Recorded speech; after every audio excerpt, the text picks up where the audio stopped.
Carville said Biden not accepting Super Bowl interview is a sign. And I totally agree with the Raging Cajun here. Normally don't agree with him much.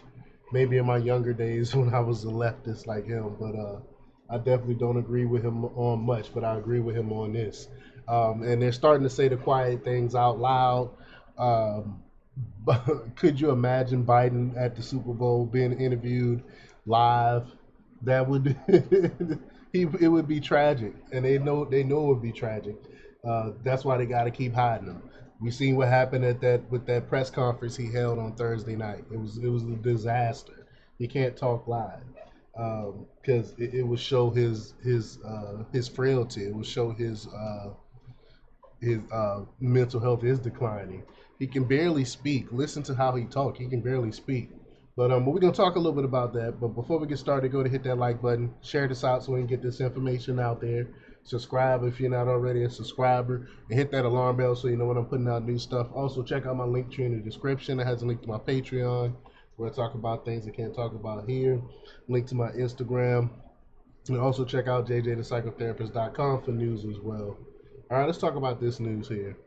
This comes from The Hill. They report that Democratic strategist James Carville said President Biden not sitting for an interview before the Super Bowl is a sign of his administration having little confidence in him. Quote, it's the biggest television audience, not even close, and you get a chance to do a 25 minute interview on that day and you don't do it, that's the kind of sign that the staff or yourself doesn't have much confidence in you. There's no other way to read this, Carville said in a recent interview on CNN's Smear Cornish, or however you pronounce that. I don't know. I don't watch the show, don't know the name. But anyway, he goes on to say this. The article goes on to say that this will be the second year in a row that President Biden has not sat for an interview before the big game.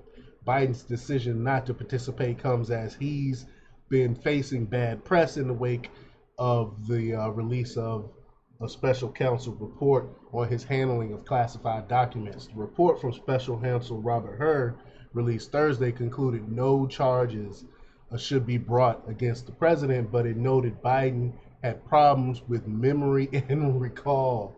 I'm so surprised that this stuff came out. I mean, this is his own DOJ reporting this. Well, quote, we have also considered that at trial, Mr. Biden would likely present himself to a jury as he did during our interview of him as a sympathetic, well-meaning elderly man with a poor memory, Hur wrote. And quote, and goes on to say, based on our direct interactions with and observations of him, he is someone whom many jurors will want to identify reasonable doubt. It would be difficult to convince a jury that they should convict him. By then, a former president well into his 80s of a serious felony that requires a mental state of willfulness. I mean, that's just damning, right? Well, Biden hit back at the report. You know, I covered that in a fiery press conference Thursday night, defended his memory and mental capability. Quote, my memory is fine. Take a look at what I've done since I've become president. How did that happen? I guess I just forgot what was going on, he said. Yes, you absolutely did, because it seems like someone is asleep at the wheel right now with the influx that's going on in the border and inflation the way it is. Everything is expensive. People can't afford to live. People can't afford housing. They can't afford rent. It's ridiculous. But he want to take credit for it. You know what I'm saying? It's crazy that he continued to take credit for what's going on like everything is good. But in the same press conference, however, the president confused the president of Egypt with the president of Mexico for the that's it for that. But let me know what y'all think about this. Leave your comments down below. Like, share, subscribe, and check out jjthepsychotherapist.com for the latest in news. Until next time.